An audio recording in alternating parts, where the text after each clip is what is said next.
Hello, everyone. This is Al Fadi, and I want to thank you, of course, for joining us today, yet in another episode of this series. I hope you're enjoying it.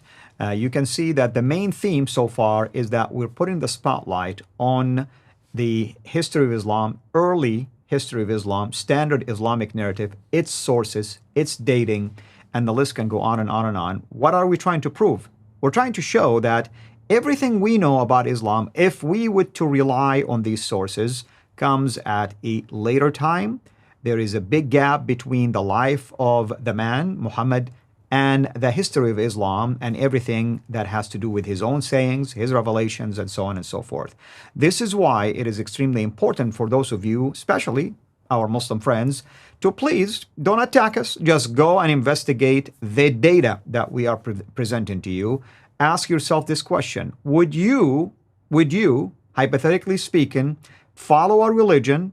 Let's say you're not a Muslim today. Follow a religion that you discover that everything that is known about it is actually put together and packaged together at least between 100 to 200 years after its alleged origin. And ask yourself this question: Would you feel comfortable following something like that? Do you feel that you have a solid foundation to stand on? And are you able also to share the same dating problem and sources problem with others whom you are trying to invite to follow the same faith that you have fallen in love with, even though it has a lot of problems when it comes to its standard narrative?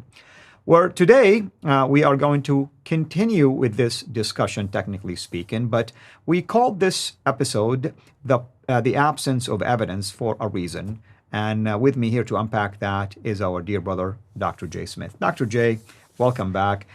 We specifically chose this title for a purpose: the absence of evidence. If you want to elaborate a little bit more on that. Now, this came from a debate I had back in 1995 at Cambridge University, Trinity College, with Dr. Jamal Badawi. I had been down at Speaker's Corner earlier in 1993, 1994, introducing what Gerald Hotting was teaching us in his class. I talked about Dr. Gerald Hotting at School of Oriental and African Studies and all of the Muslims that left the class within 2 weeks.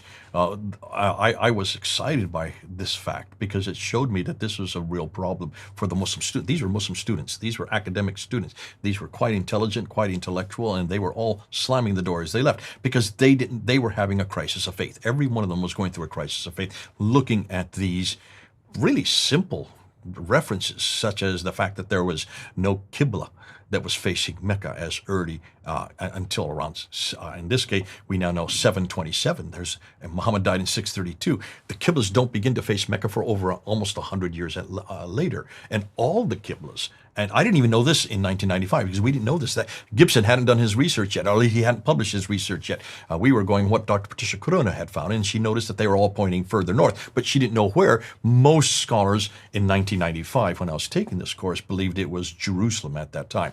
Huge problem. If all the Qiblas are facing Jerusalem, we now know it was Petra, more like it was Petra because of Gibson's research, which is just about 100 miles away, so roughly in the same area, but that's 600 miles further north.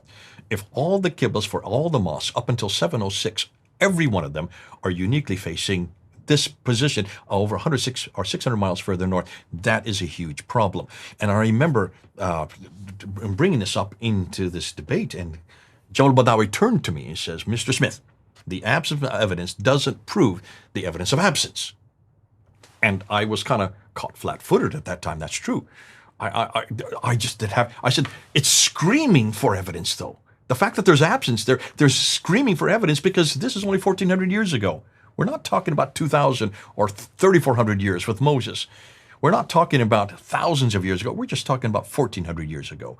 That's not very long. That is very recent. And we're talking about Qiblas. We're talking about place names. We're talking about people. We're talking about events which had been written down.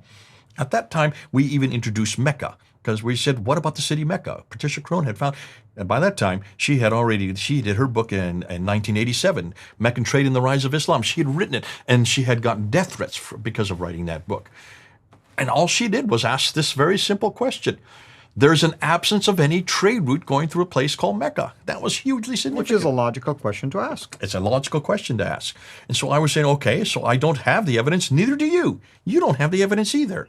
So in that time, that's all I could throw back at him, because I didn't have any evidence at that period. Well, today, now, we do have evidence. We're going to go through that, and we're going to unpack what the evidence we do have. No longer is there an absence of evidence. There's all kinds of evidence. But it's not the evidence the Muslims are looking for. It's not the evidence the Muslims want to hear. And that's why it's so important that we have this whole series so we can unpack that evidence. Now, here's the question I want to ask you. Should this be a concern for every historian, not just Muslims, but also Western historians? This whole problem that there's an absence of evidence? It should. And Why? I tell you why, from my perspective. If you are just, let's say, a Western historian, maybe in the field of academia, how can you substantiate anything about Islam if you don't have evidence, solid evidence to back up these datings, for instance? How can you discuss something about the life of Muhammad, for instance, or talk about the history of this religion called Islam, or even Mecca, without backing it up with something tangible? Okay, I'll play the devil's advocate. I'm going to be a Muslim right now. My name is Abdul, and I come to you, Al-Fadi, and I say, well, listen, we've got Ibn Hisham. He talks about the history of Muhammad, gives his life. We have Al-Bukhari, gives us his direct sayings. There it is. I've given you the evidence now. Ibn Hisham, Al-Bukhari. Well, that's interesting, because I just stated to you that there is a big gap between Ibn Hisham and the life of Muhammad, the physical life of Muhammad, Bukhari and the physical life of Muhammad, Tabari and the physical life of Muhammad. So how can you now fill that gap for me with tangible evidence? Very simple. We know that everything that Bukhari said or wrote down, everything that Ibn Hisham wrote down, all the others, Al-Tabari and the others, they wrote it down because they got the matan that they wrote down, they got from Isnad, from very well-sourced individuals who got it from so-and-so, who got it from so-and-so. And remember, Al-Fadi, this is a whole science that you have never studied. This is an entire science that shows who are the authoritative people from which this has been received. Therefore, since you haven't studied this, you have no right to therefore question it. Well, I mean, let's pretend I don't know what I'm talking about. Then why does Bukhari have variations of certain sayings?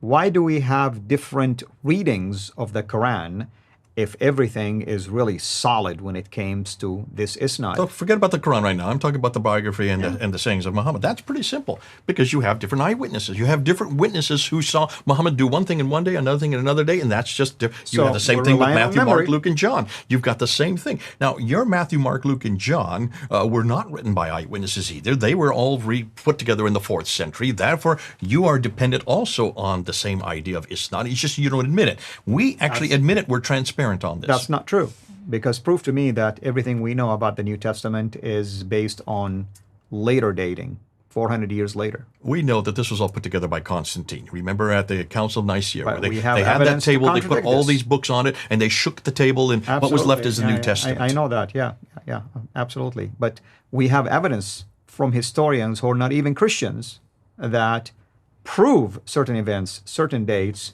and we even have manuscripts to support what they're saying. We have archaeological discoveries. None that of those support- manuscripts are original. None of them come from the 1st century, as you claim. None of them come from the first full manuscript does not come to the 4th century, known as the Sinaiticus and the Vaticanus. That is 4th century. That's 300 years later. You've got a problem. We don't have the problem that Islam has, because we have other evidences. that And we're going to lead get into all the this. way. We're going to get into this. But we have the original text of Uthman. We have the Topkapi, the Samarkand, When was the it written? Ma'il. You're going to interrupt me, or you always can you interrupt me? Yeah, when was it when was it written? We're not going to talk about that right now. That's later on. But can you see?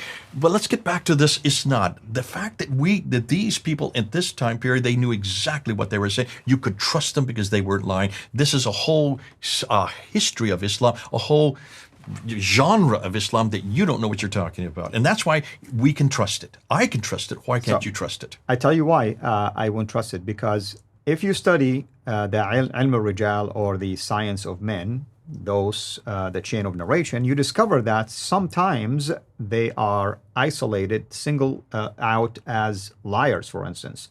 Or others says that I do not trust this guy in a chain of narration because he had this history of doing this or fabricating things. And so now we have a problem.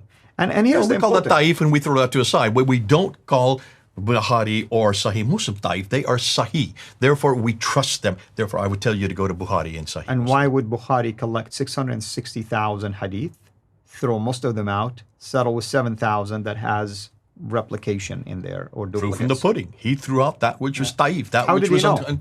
How did he know? Because he knew exactly who his isnad were. So but you can see this can continue on back and forth. But let me just. But I tell you why, though, I'm asking these questions. That's the point I want to bring. You are relying on mere men and claiming that they're inspired to I'm share the relying on truth, oral tradition.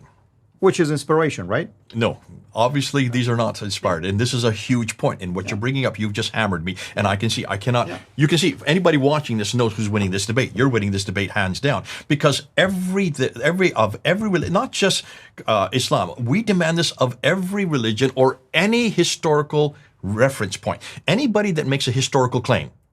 I don't care if they're religious or not, or political or anything else. If they make a historical claim, we would want to know what the reference is, or who wrote it down, and when was it written down by that person.